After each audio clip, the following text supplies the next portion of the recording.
Aileen Wuornos was a serial killer and prostitute who murdered 7 men in Florida in 1989 and 1990 by shooting them at point-blank range. Wuornos stated that her victims raped or attempted to rape her while seeking sex from her, and that all of the murders were done in self-defense. She was sentenced to death for 6 of the murders and was executed on October 9, 2002, by lethal injection.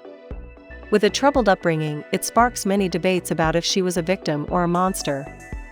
Here's the troubled life of Aileen Wuornos. Aileen Carol Lee Wuornos was born on February 29, 1956, in Rochester, Michigan. On June 3, 1954, Aileen's mother, Diane Wuornos, was 14 years old when she married Aileen's father, 16-year-old Leo Dale Pittman, from 1937 to 1969. Her father, Leo Dale Pittman, was a psychotic person with a history of violence. He was known to play a strange game in which he tied 2 cats together by the tail and then threw them over a clothesline to watch them fight. Her father suffered from schizophrenia. Wuornos never met him, as he was incarcerated at the time of her birth. He was charged for child molestation. In 1969, he hung himself behind bars. Diane Wuornos, Aileen's mother, was just 15 years old when she gave birth to Wuornos' older brother, Keith. Diane found it extremely difficult to raise 2 kids while still a teenager herself, and she abandoned both of her children. This was only the beginning of a life devoid of love and proper guidance. Wuornos and her brother were adopted by their maternal grandparents, Lori and Britta Wuornos, in 1960, but things only get worse. Her grandparents raised the children, making them believe they were their actual parents, and subjected them to several brutal beatings. Wuornos was beaten with a belt while bending over a table from a young age. She was also forced to lie nude on the bed face down for multiple whippings. Wuornos was irreparably scarred in 1962 when she and her brother Keith began setting fires with lighter fluid. While she recovered, the scars were visible on her face for the rest of her life. Wuornos didn't realize her grandparents weren't her true parents until she was 12 years old. However, the more she protested against her grandparents, the more severe the beatings became. Wuornos was 11 years old when she was subjected to physical abuse. She would later claim that her grandfather sexually molested her and had sexual encounters with her brother. Wuornos was also having sex with guys at school in return for loose change and cigarettes.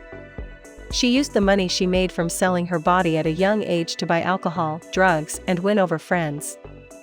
Wuornos began engaging in sexual activities with guys at school in return for loose change and cigarettes by the age of 11.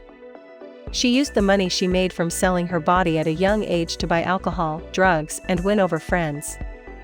She got pregnant in her early teens and her son was immediately put up for adoption, and as this was a closed adoption, his whereabouts have always been unknown. Wuornos was forced out of the house during her teens and lived in the woods. She was eventually placed in a juvenile home. She then confessed that her son's true father was an older man from the neighborhood who had forced himself on her. Wuornos was 15 years old when her grandfather threw her out of the house after her grandmother died of liver failure. Wuornos began supporting herself as a prostitute and lived in the woods near her old house. After years of wandering, she found herself residing at Daytona Beach, Florida, a location well known among Hells Angels. She began pool hustling while working as a part-time server under the alias Lee. It was there that she learned her 21-year-old brother had died of throat cancer. With no one left in her life, she jumped from one failed relationship to the next, committing small crimes along the way. Wuornos hitchhiked to Florida in 1976, shortly after being released from prison after spending a year for discharging a .22 caliber handgun from a moving car.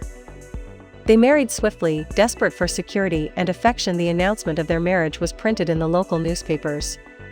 Wuornos was always involved in fights at the neighborhood bar and was briefly imprisoned for assault. When Fell refused to give her money, she beat him with his cane. As a result, he obtained a restraining order against her within weeks of their marriage. The marriage lasted only 9 weeks. Wuornos broke up with another boyfriend 2 years later, and she was so depressed that she tried to kill herself by shooting herself in the stomach. She returned to Michigan, where she was arrested in Antrim County on July 14, 1976, and charged with assault and disturbing the peace for throwing a cue ball at a bartender's head. Wuornos met Tyria Moore, a hotel maid, in a gay bar in Daytona Beach. They moved in together and Wuornos supported them with her sex work earnings. On July 4, 1987, Daytona Beach police detained Wuornos and Moore at a bar for questioning in connection with an assault and battery with a beer bottle. Wuornos referred to Moore as her wife, and she was content to provide for both of them. She had finally found the love she had been looking for her entire life, but the relationship was doomed. Moore recalls Wuornos' anger issues in later interviews, saying, "There were numerous times when her and I would go to a grocery store and somebody would look at her wrong. She would just fly off the handle like, 'What are you looking at me for?' It was very embarrassing at times." It was this aggression that would soon land Wuornos on death row. Wuornos was eventually found to have murdered at least 6 men on Florida highways between late 1989 and the fall of 1990. Richard Mallory's body was discovered in a junkyard in mid-December 1989, with 5 additional men's bodies uncovered in the months that followed.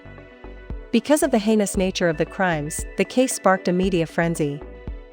During the trial, Wuornos claimed that Mallory had raped and attacked her and that she murdered him in self-defense. Mallory had already received a decade-long prison sentence for sexual assault, however, this was not mentioned in court. She claimed that she killed the 5 other men in self-defense as well. Nevertheless, she would subsequently retract these claims. Wuornos was sentenced to death on January 27, 1992, after a jury found her guilty of first-degree murder in the Mallory case. In the months that followed, Wuornos pled guilty to the killings of the 5 other men whose murders she was charged with and got a death sentence for each plea.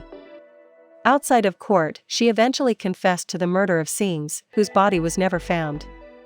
Wuornos was executed by lethal injection on the morning of October 9, 2002. Her reported last words were, "I'd just like to say I'm sailing with the Rock, and I'll be back like Independence Day with Jesus June 6th.